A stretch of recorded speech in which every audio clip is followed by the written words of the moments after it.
HIJKLMNOP QRSTUVWXY and Z. Do you know your ABC of how to tell a story? Tell me more, tell me now. If you don't know, then let me tell you how. Hi, this is Rituparna Ghosh, and you're watching ABC of Storytelling, where every week I share tips, tricks, techniques, and secrets from my story bag, helping you tell better stories to children. This week we are on the letter V, and we have a very important V for all of you, without which storytelling is absolutely incomplete. It's V for voice. Yes, today we're going to talk about the voice of a storyteller, or the voice and how you use it in your storytelling to really captivate your audience. You see, the voice of a storyteller is the most important tool that every storyteller must have in his or her bag, because a good voice means you have a good command over your audience. You can project your voice, you can use your voice very interestingly, use it to display many characters in your story. You know how to modulate your voice, that is, you know how to go high and then you need how to go low, and how to really use the words or pronounce the words so that the meaning behind the words is very easy for your audience to understand. All great storytellers are great orators. Now, but all great orators are not great storytellers. Now, there's a fine line of difference between the two.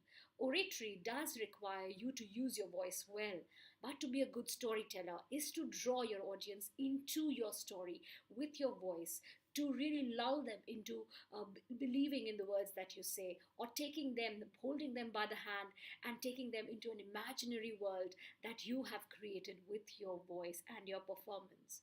Now, every time I go into a training, voice is something that I see as the one big query a lot of storytellers ask. How do we really modulate our voice? How do we make voices? How do we know that the way we are telling a story is effective? We are using our voice well.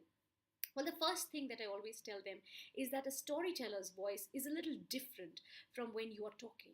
So, for example, the way I'm talking to you right now, I wouldn't use the same voice when I'm telling a story, because when I'm telling a story, I am becoming Rituparna, the storyteller, and not Rituparna, just another person. So, I would always go in and create a different voice quality. So, and the way I use my voice to even transform my whole personality in that fraction of a second is what makes the whole difference.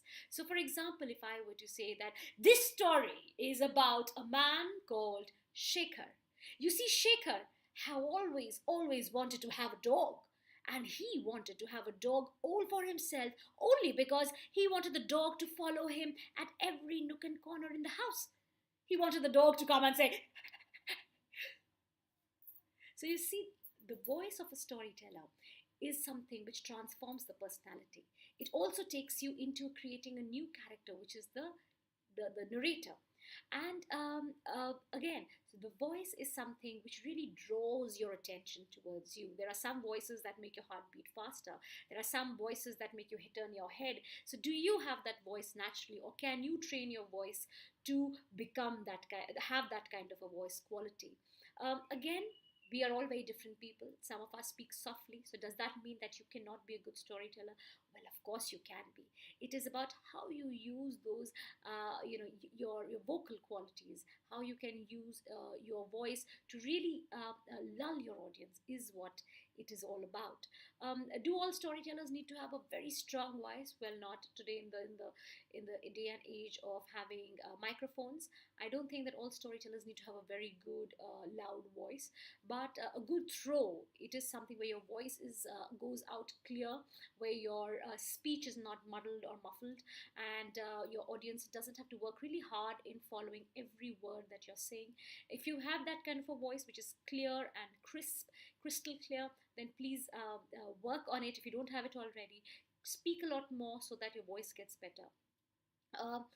Again, with age, it all depends on what age you are, how old you are, because for the human voice or the human vocal cords, they change over age. So I know the way I used to sound when I was as a teenager, and the way I sounded when I was in my 20s or my early 20s, and now in my 30s, I sound very, very different.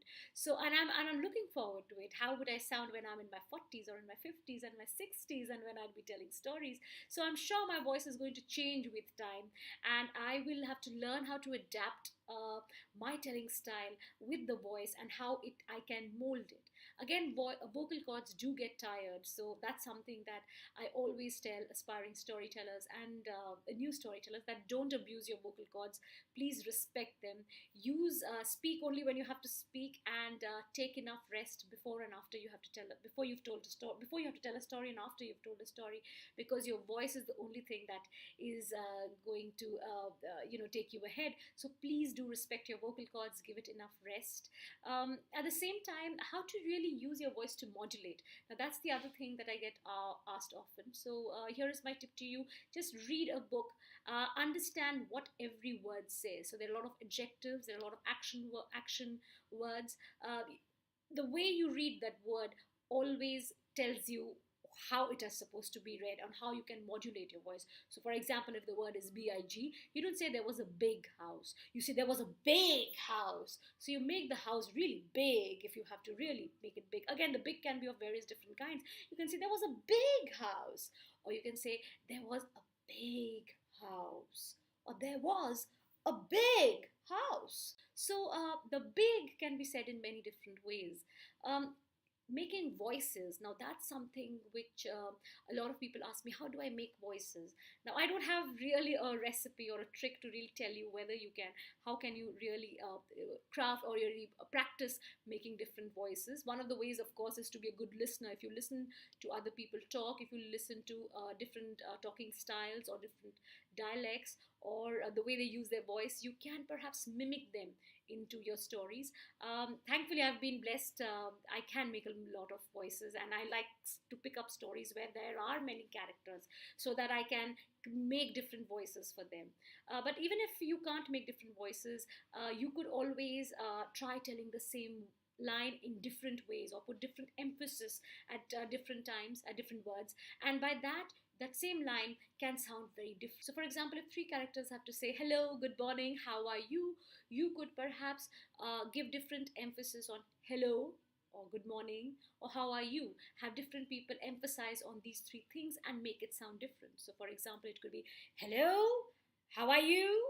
And somebody else could say hello, how are you? And somebody would say hello, how are you? So, again, very simple technique. Emphasize on different words, different parts of the same sentence, and see how that same line, when spoken three different ways, can be attributed to three different people. So there's a lot about V for voice, and we do train our voice. We do a lot of these breathing exercises and vocal exercises for vocal cords to really train your voice to get stronger by the day and not get weaker. But like I said, respect your voice, respect the storyteller's voice. Try to create a different identity with your voice, so that when you are becoming so and so the storyteller, you are completely transformed. So I hope these tips are useful to you. If you have questions relating to how you can use your voice, please write to us, and we'll be very happy to help you answer those questions. And until next week, tata, see you, bye bye, and happy storytelling. Da da da da da da da da da da da da da.